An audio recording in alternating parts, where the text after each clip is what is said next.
अब क्या बताएं? कुछ बोलेंगे तो चुगली होगी, मगर सच्ची बात तो ये है कि उन्हें अपने हार सिंगार गाने बजाने और गुल गपाड़े से फुर्सत ही नहीं है। तुम्हें उकसाकर हमें तो घरदारी से बेदखल कर ही दिया और खुद घरदारी की इतनी सी भी फिक्र नहीं है।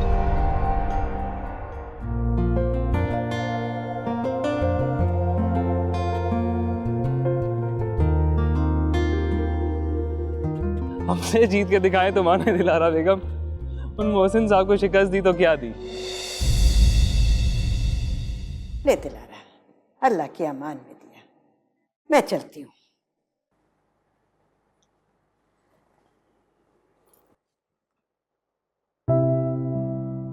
अच्छा बेटा, जीती रहो, खुश रहो। बिस्मिल्लाह बिस्मिल्लाह। जीते रहो बेटा, जीते रहो। मेरी उम्र भी लग जाए तुम्हें। अरे बेटा, मैं तो तब भी आई थी तुम्हें देखने के लिए जब तुमने वो जहर। अल्लाह ने बड़ा करम किया नवाब साहब पर, हम सब पर बड़ा करम किया है, बहुत रहम किया है। और ये दिलारा, इसको तो तुम्हारी इतनी फिक्र थी कि मैं तुम्हें क्या बताऊं। ना रात की नींद, ना दिन का चैन, ना खाने की फिक्र, बस तुम्हारा ही गम था इसे। अम्मू चले, छोटी आ गई होगी घर। देखा बेटा, देखा, माशाल्लाह ऐसी तबीयत है मेरी दोनों बच्चियों की। जरा इनकी तारीफ करो, इनको अच्छा ही नहीं लगता। लेकिन बेटा खुदा गवाह है, ये दिलारा की दिन रात की खिदमत है जिसने तुम्हारी जान बचाई है। लेकिन बेटा एहसान नहीं किया, मैं तो ये कहती हूँ बिल्कुल एहसान नहीं किया। अरे माँ की जगह है ये। मैं तो कहती हूँ अभी भी जो किया वो कम किया। अरे बेटा तुम आओ ना कभी हमारी तरफ। अरे पहले तो आ जाया करते थे, अब बिल्कुल ही भूल गए हो गरीबों को। और छोटी भी याद कर रही थी तुम्हें। अम्मू क्यों रास्ते में रोक के खड़ी हैं? चलें, आपका रिक्शा कब से बाहर खड़ा है, चलिए। रिक्शे में क्यों जाएंगी? मैं पहुंचा आता हूँ। माशाल्लाह कितने अच्छे बच्चे हो, अच्छे बाप की अच्छी औलाद। दिलारा तू तो बहुत खुशकिस्मत है कि इतनी अच्छी औलाद मिली तुझे। जैसे आई थी वैसी चली जाएंगी। आप अभी लौटे हो, कुछ खा पी लो। अरे मेरी तरफ चलो ना, बघारी सवैयां खिलाऊंगी तुम्हें। और छोटी तो ऐसी पकौड़ियां डालती है कि मजा ही आ जाएगा। आओ चलो। चलिए, वैसे भी सेवइयां खाए तो अरसा बीत गया था। हाँ तो चलो आओ। आए ना। नहीं, वो दफ्तर से आते होंगे। मैं कौन सा मरी जा रही हूँ सवैयां खाने के लिए।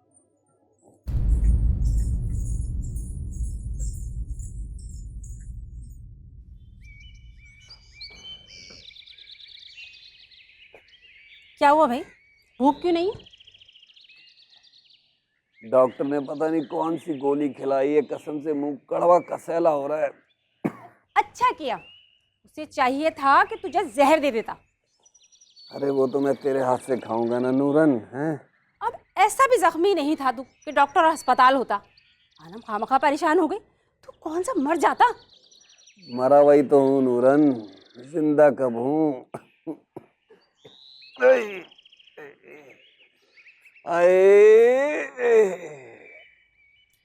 क्या हुआ, दुख रहा है? यहाँ दुख रहा है। लाना तो भाई कमबख्त। कुत्ते ने अपने सारे दांत मेरी पिंडली में उतार दिए, मगर मैंने अपनी झोली से वो मोती और फूल नहीं गिरने दिए जो मैंने तेरे लिए इकट्ठे किए थे। हाँ हाँ, वो सब मोतिया चंबेली मैंने समेट के थैली में संभाल के रखे हैं। जब तू मरेगा ना तब तेरी कब्र पे चढ़ाऊंगी। अरे इसीलिए तो नहीं मरता। तू क्या करेगी मेरे बगैर? मेरी कब्र पर आकर रोएगी ना, मुझे अच्छा नहीं लगेगा तू मेरी कब्र पर आकर रोएगी, इसलिए नहीं मरता। वरना तू कहना तो मैं पट मर जाऊं।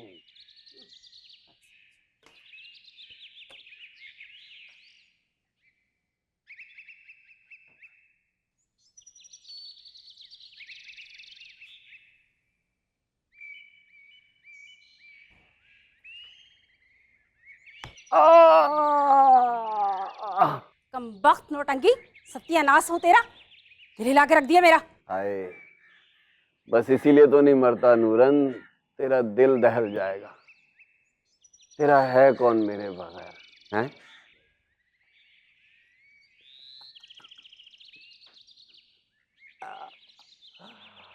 आए।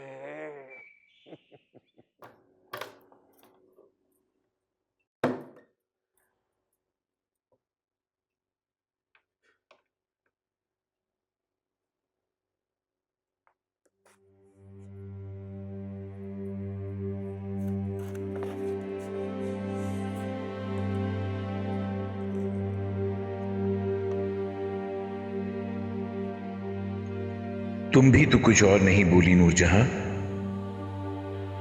मैं तुम्हारी खामोशी का क्या मतलब लूं? यही कि तुम वही करोगी जो करने को तुम्हारा भाई कहेगा। क्या करूंगा तुमसे मिलकर जब तुम कुछ दिनों में हमेशा के लिए किसी और की होने जा रही हो?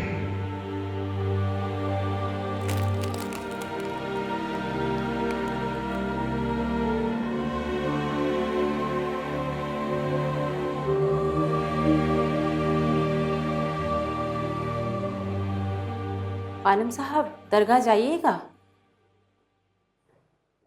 नहीं, कब जाइएगा? जब बुलावा आएगा।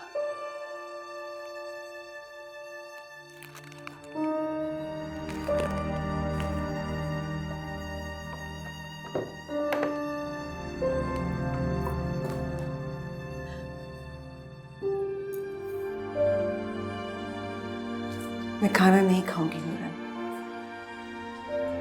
मेरे लिए कहवा बना दो, मेरा जी अच्छा नहीं है। जी मंदा चल रहा है 2 रोज से खानम साहब, जाने क्या मामला है? शज्जू मियाँ से चेक करवा लें, वो अभी दुल्हन की अम्मा को पहुंचाने गए।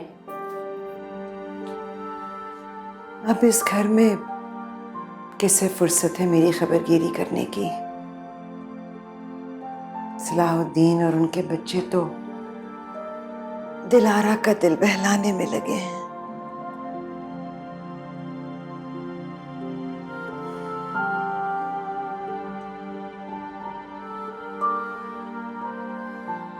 तुम भी तो कुछ नहीं बोली नूरजहां। मैं तुम्हारी खामोशी का क्या मतलब लूं? यही कि तुम वही करोगी जो करने को तुम्हारा भाई कहेगा।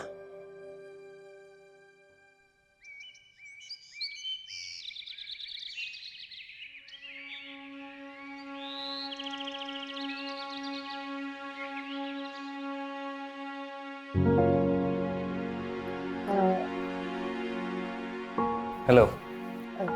हेलो, आप तशरीफ रखिए।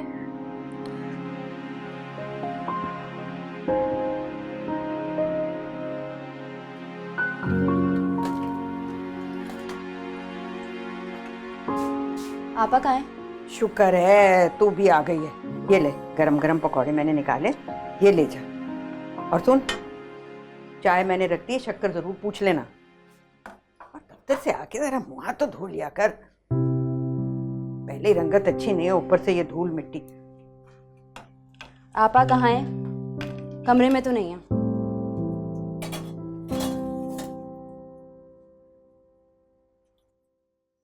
कल भी आपने खाना नहीं खाया। शुजाउद्दीन से कहें आके देख लें कैसी तबीयत है आपकी। शुजाउद्दीन को इतनी फुर्सत कहाँ? वो तो अपने बाप की सास की ड्यूटी से ही फारिग नहीं होता। हाँ, उनके बाप की सास की गलती है ना जो आ जाती हैं अपनी बेटी की खबर लेने। जरूरत तो नहीं है वैसे उन्हें इस मुशक्कत की। उनकी बेटी तो खुद अच्छे अच्छों की खबर ले ले। खबर ही लेने आई थी खानम। शुक्र है कि आप भली चंगी हैं। अपने भाई की अटेंशन लेने के लिए तो भूख हड़ताल रचा रखी है आपने। अभी तो वो दफ्तर से लौटे नहीं, जब लौटेंगे तो सिफारिश कर दूंगी कि आपकी भी खबर ले लें। बस यही कसर रह गई थी, जो सलाहुद्दीन से ना हुआ वो उनकी बेगम साहिबा पूरी करेंगी। पकौड़ियाँ बहुत अच्छी बनाई हैं आपने। जी मैंने नहीं बनाई है, अम्मू ने बनाई है। मुझे कुकिंग बहुत बुरी लगती है।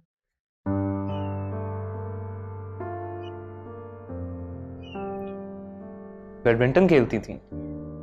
मैं नहीं तो। हाँ, आपा तो चैंपियन थी। स्टोर आज भी उसकी कप्स और ट्रॉफी से भरा पड़ा। रोज शाम को दालान में नेट लगता और आपा और मोहसिन भाई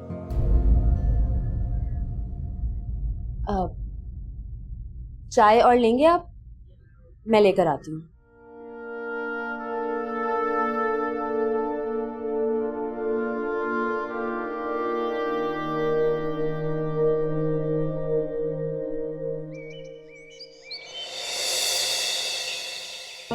बड़ी चैंपियन बनती फिरती हैं, हाँ?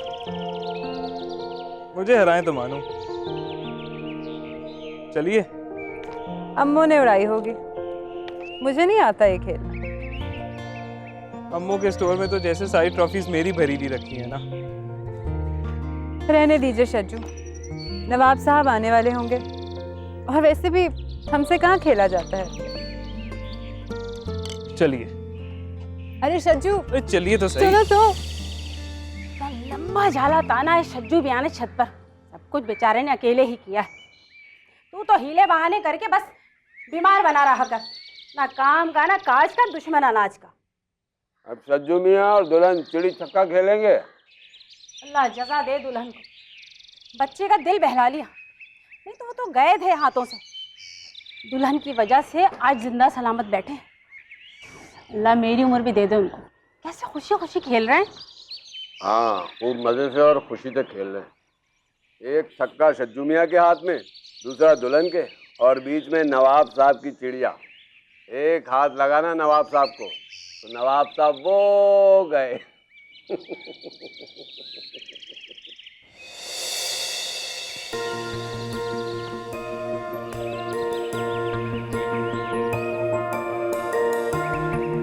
हमसे जीत के दिखाए तो माने दिलारा बेगम।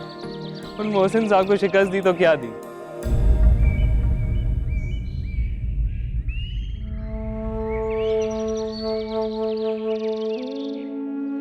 भाई अब हम क्या कहें।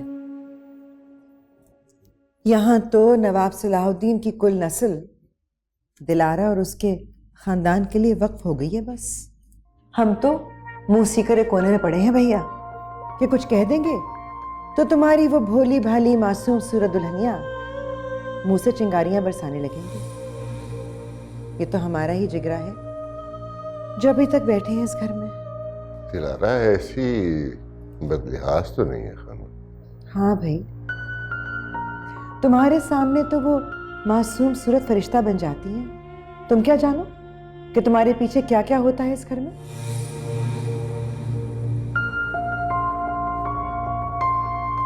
क्या क्या होता?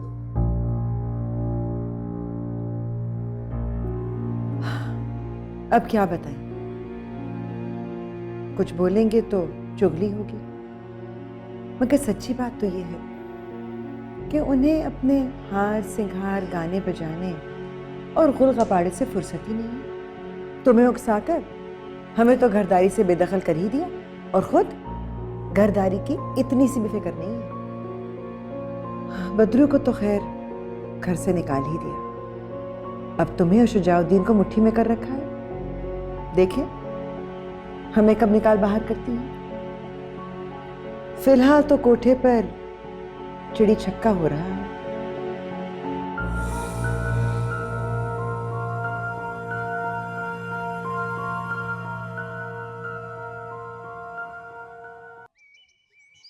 सॉरी। सॉरी किस चीज का? क्या आप कभी भी मुझे मेरे माजी का ताना देने से नहीं चूकते हो? गलती से मुंह से निकल गया। जो आपके दिल में था।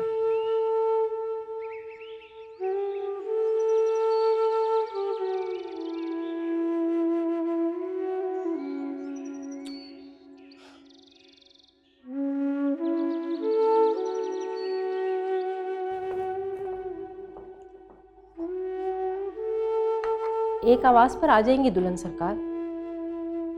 सब साथ खाना खा लेते तो अच्छा था। यूं भी बहुत देर से खेल रहे हैं, अब खेल खत्म होने वाला होगा। रहने दो मुर्गी, जिसे भूख होगी आके खा लेगा। बच्चे नहीं है सब कि इन्हें पूरे घर में पुकारती फिरो।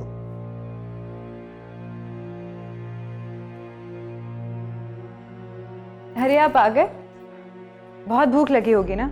नूरन, दही बड़े जो बनाए थे वो क्यों नहीं रखे?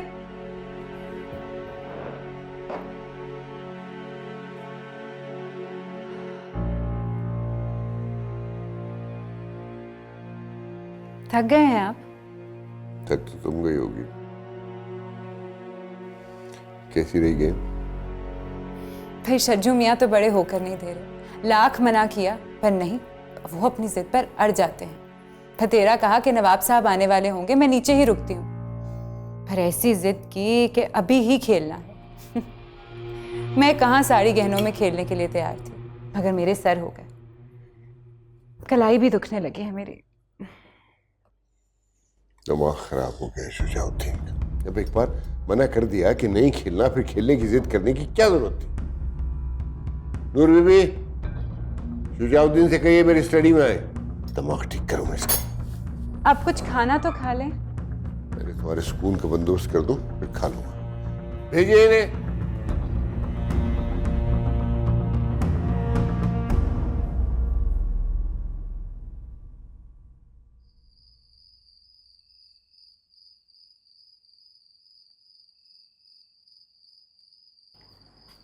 वैसे काफ़ी खूबसूरत है शुजाउद्दीन, बिल्कुल शहजादा लगता है।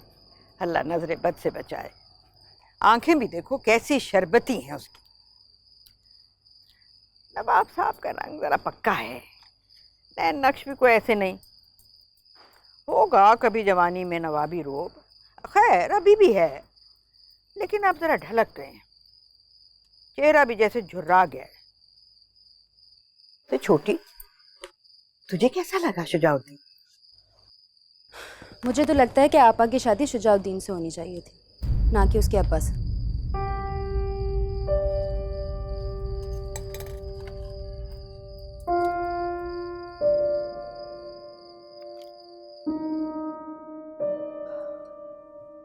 बहुत थक गए हैं आप, सो जाते तो।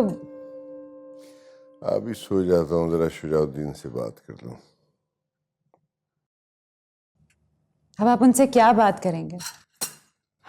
समझेंगे कि मैंने चुगली की है।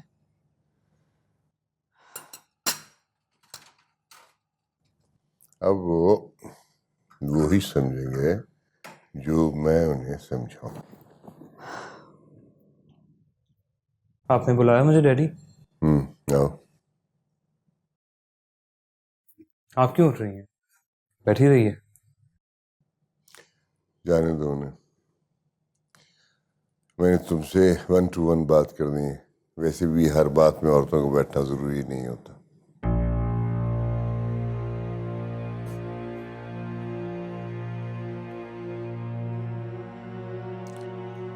हाँ भाई, बहुत शिकायतें मिल रही हैं। कैसी शिकायतें? यही कि तुम बहुत जिद करते हो, दिलारा को जिद करते हो, खाने के मसले में तुम्हारे बड़े अजीब व गरीब से मसाइल हैं। फुफ्फू तुम्हारी 2 रोज से बीमार है और घर के डॉक्टर को उसका इल्म भी नहीं है, बजाय इसके कि उनके पूछे वो 4 साल के बच्चों की तरह छत पे चढ़ा उधम मचा रहा। ये शिकायतें कौन पहुंचाता रहा है आप तक? इससे क्या फर्क पड़ता है कि कौन पहुंचाता रहा है? अगर मैं दिलारा का नाम ले दूंगा तो उस बेचारी पे तो वैसे ही इल्जाम आ जाएगा सुतेलेपन का। लेकिन ये झूठी शिकायतें तो नहीं है। ये सब आपसे उन्होंने कहा? जाहिर है जिसको तकलीफ पहुंचेगी वही कहेगा ना। पहले मैं भी यही समझता रहा कि चलो उस लड़की का किस्सा है, आहिस्ता आहिस्ता नॉर्मल हो जाओगे, ठीक हो जाओगे।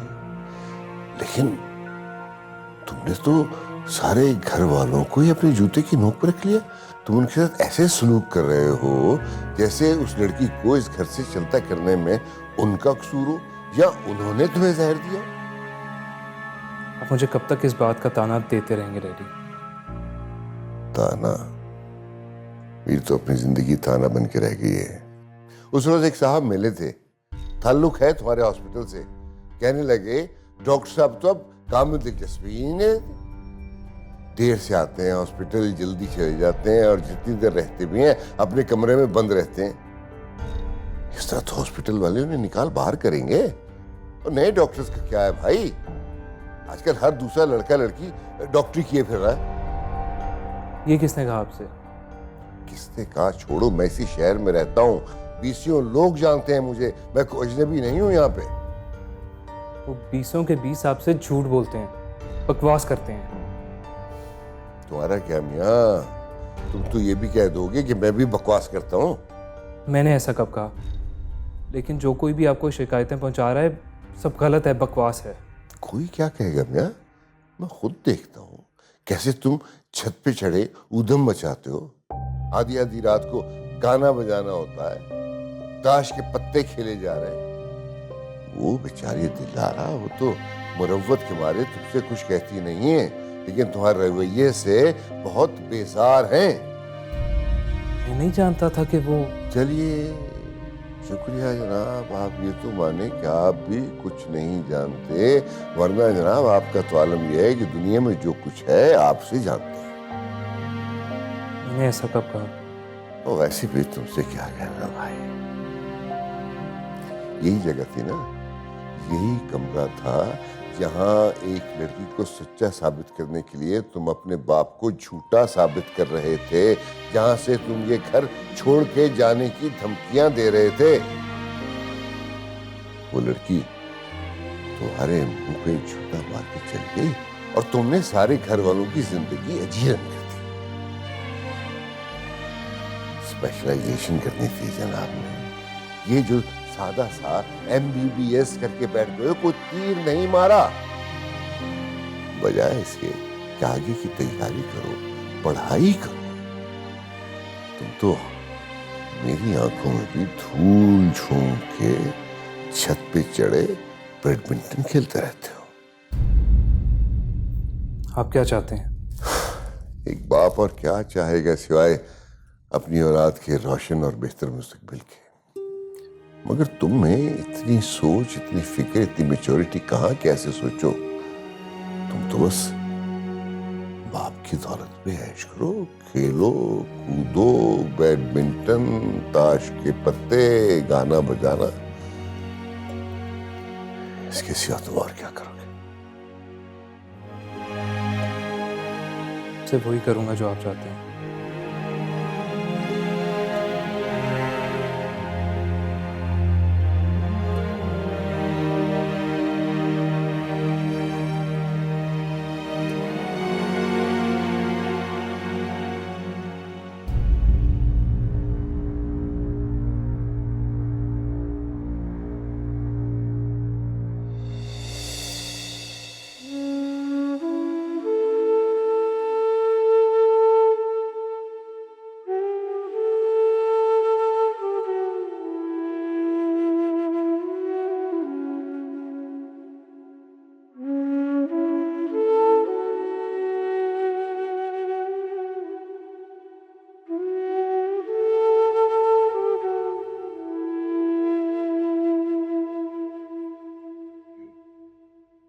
एक जरा सा गिटार बजाना क्या सिखा देते थे, आपने उन्हें इतना कुछ सुना दिया। क्या कह दिया मैंने उससे? उसने तुमसे मेरी शिकायत की? अब ऐसा तो होता है ना कि बाप बेजा सख्ती कर दे तो बच्चे माँ की गोद में सर रख कर ही सब कह देते। अब आप इसे शिकायत समझें या माँ बच्चे का लाड प्यार। अच्छा, तो उसने तुम्हारी गोद में सर रखकर? वो ऐसा तब करते जब मुझे अपनी माँ समझते।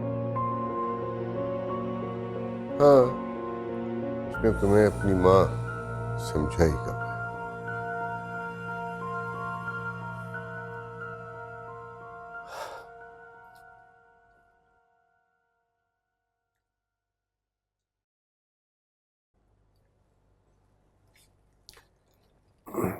देखो, अगर तुम्हें गिटार सीखने का इतना शौक है तो मैं तुम्हें कोई अच्छा सा म्यूजिक टीचर रख देता हूँ। देखो ना, अगर खुदा न खास्ता वो पार्ट 1 के इम्तहान में फेल हो गया तो लोग कहेंगे सुतेली माँ ने जानबूझ के और कामों में उलझाए रखा और बच्चा फेल हो गया।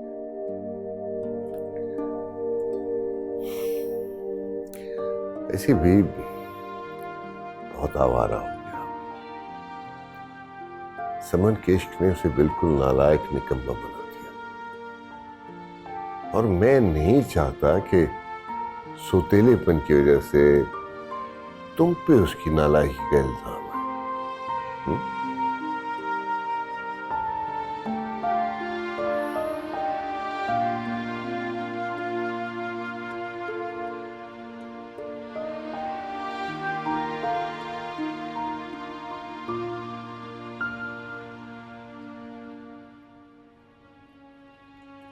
अरे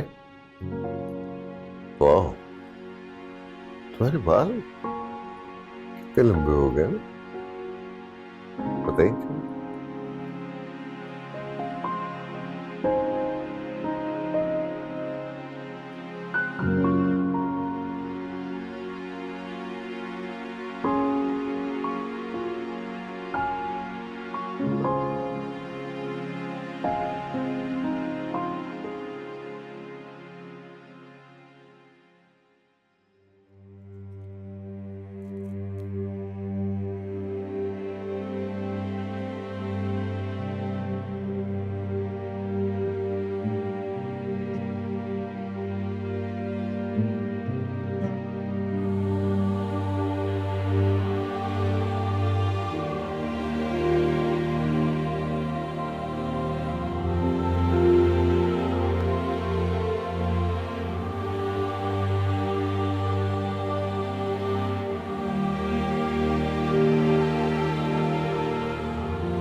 तुमने तो सलाहुद्दीन का वो हाल कर दिया है कि वो अपनी औलाद से इतना बदजन हो गया कि शुजाउद्दीन घर छोड़कर जा रहा है।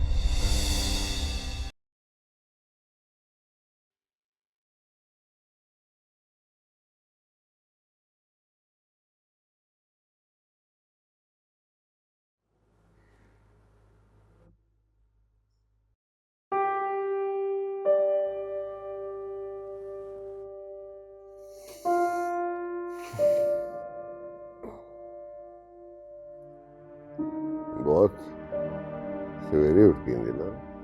जी वो आंख खुल गई थी।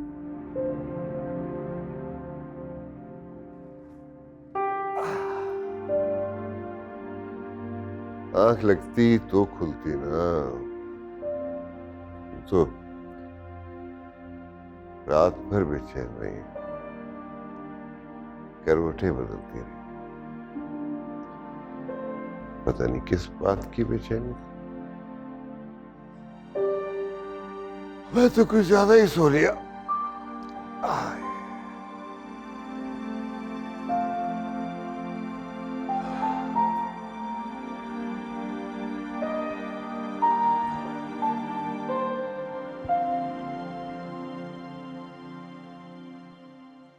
अगर मसाइले रोजगार ना होते तो किस कमबख्त का जी चाह रहा था इस मीठी नींद से जागने।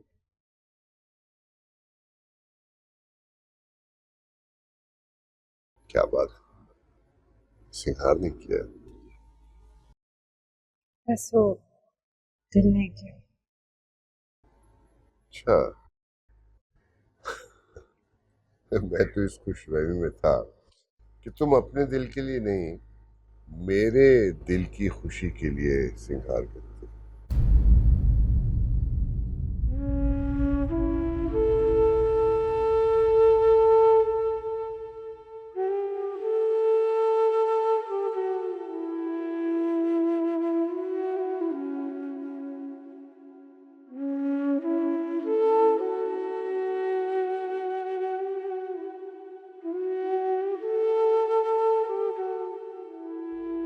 बस ये तो एक दिन होना ही था। अपना खाना पीना अलग करके बैठ गई दिलारा बेगम। एक दिन चूल्हा भी अलग हो जाएगा। तुमने देखा नहीं, अब तो रोजाना नाश्ता स्टडी में होता है। सुबह सुबह सलाहुद्दीन को अलग बिठाकर पता नहीं क्या क्या कान भरती रहती है। तुम तो खाओ ना। एक तो पहले ही बदरू को निकलवा दिया घर से। पता नहीं वहां हॉस्टल में उसे कुछ मिलता भी है या नहीं। मैं भी अब हॉस्टल में ही खाऊंगा। क्यों? वहीं रहा करूंगा। लेकिन क्यों? पार्ट 1 का इम्तिहान है इस साल, तो वहां पढ़ाई करूंगा। मगर हॉस्टल क्यों? ये इतना बड़ा भाई भाई करता हुआ मकान क्या कम है पढ़ाई करने के लिए?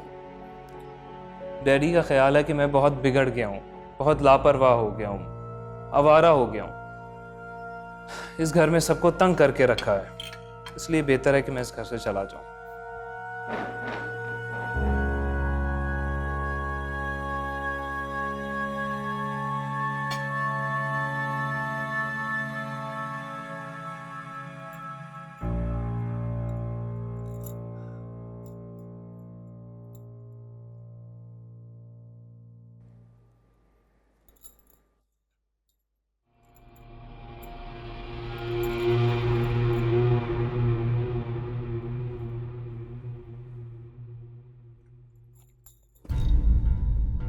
खानम, आइए बैठिए। बैठना कहाँ दिलारा? मैं तो बस ये पूछने आई थी कि क्या तुम सबको इस घर से चलता करके खुद यहाँ अकेली रहना चाहती हो? जी। हमने क्या तुम्हें यहाँ जबरदस्ती कैद करके रखा हुआ है? तुम अपनी मर्जी से गवाहों की मौजूदगी में निकाह करवा कर आई थी ना यहाँ। क्या कुछ छुपाया गया था तुमसे? अगर तुम्हारी यही आरज़ू थी कि पूरी दुनिया में तुम्हारे और तुम्हारे शौहर के सिवा कोई तीसरा ना हो, तो यहाँ ब्याह के लिए हामी क्यों भरी? वहीं जाती ना, जहाँ तुम्हारे और तुम्हारे खस्म के सिवाय कोई तीसरा ना होता, जो तुम्हारे ये हार सिंगार देखकर खुश होता। तुमने तो सलाहुद्दीन का वो हाल कर दिया है कि वो अपनी औलाद से इतना बदजन हो गया कि शुजाउद्दीन घर छोड़कर जा रहा है।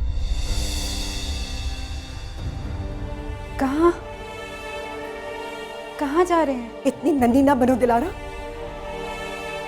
ये सब आग तुम्हारी ही लगाई हुई है।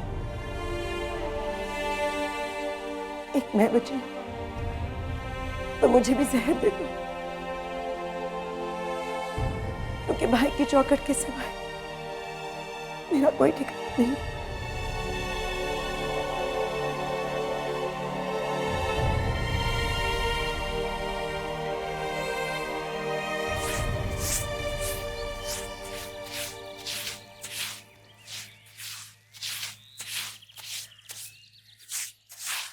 है ये इतना सैलाब क्यों किया हुआ है? अगर मैं कहीं गिर गिरा गई तो हड्डियां चूरा चूर हो जाएंगी। और अब तुझे अपने दफ्तर को देर नहीं हो रही, अभी वैन वाला आ जाएगा और शोर मचाएगा। ये धुलाइयां किस लिए हो रही हैं? घर पर मेहमान आ रहे हैं। कौन मेहमान? जिससे मैं शादी कर रही हूँ।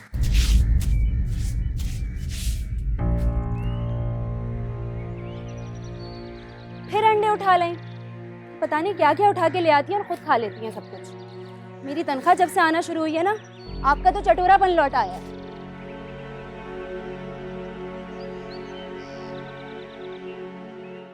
सुन रही हूँ अम्मू। ये बड़ी मुश्किल से ऊपर चढ़ रही हूँ, वरना छोटी तो एक लम्हे में भांप लेती है। अरे बताया तो है, सारे घर की सफाइयां हुई हैं, जाले उतारे, तख्त पोश बदले, अरे आधी टंकी तो लगा दी है इसने फर्श धोने में। अब पता नहीं वुजू के लिए पानी मिलेगा या नहीं। अरे मुझे क्या पता कौन है कौन नहीं है, मुझे कहाँ ये सब पता थी। यही नतीजा होता है जब लड़कियां ज्यादा पढ़ लेती हैं ना, तो माँ बाप के सर पर नाचती हैं, खास तौर पर जब कमाने लगे। अब्बा जी तेरे आज होते ना तो ऐसा होना था भला। क्या क्या सोचा था मैंने अपनी छोटी के लिए। अब मुझे बता, शुजाउद्दीन से बेहतर रिश्ता हो सकता है क्या? अब खुदा मालूम किसको सामने लाके खड़ा कर देगी। तो कहती हो देना है तो आ जा, मुझसे तो ये बात ही नहीं करती। मैं तो अच्छा भी बोलूं तो बुरा लगता है इसको। अम्मू मुझे घर में 100 काम होते हैं, मैं बाद में बात करती हूँ। शज्जू,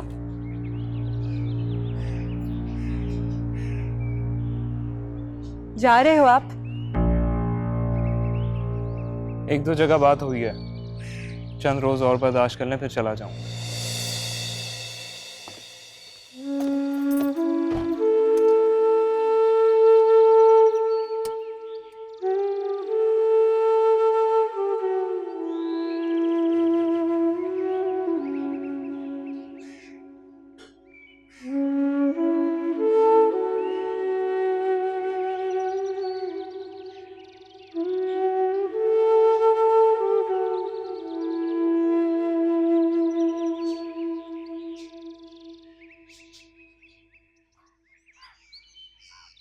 बता दिया आपा को, कोई बात पेट में नहीं रहती आपके।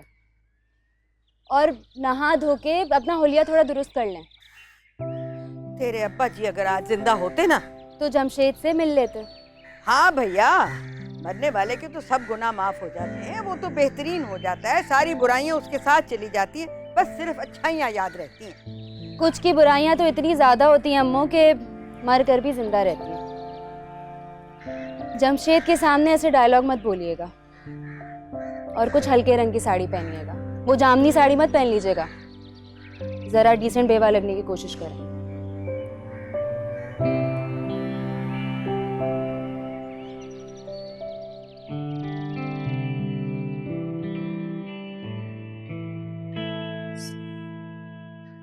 मैं कहूँ खानम साहब, किसी ने कुछ करवा दिया है, नजर हो गई है। पहले बदरू में आ गया, फिर समन भी हट गई, अब शज्जू मियां ने जाने की ठान ली। दुश्मनों ने कुछ करवा दिया है। क्या मालूम समन बीबी की अम्मा ने कुछ करवा दिया हो।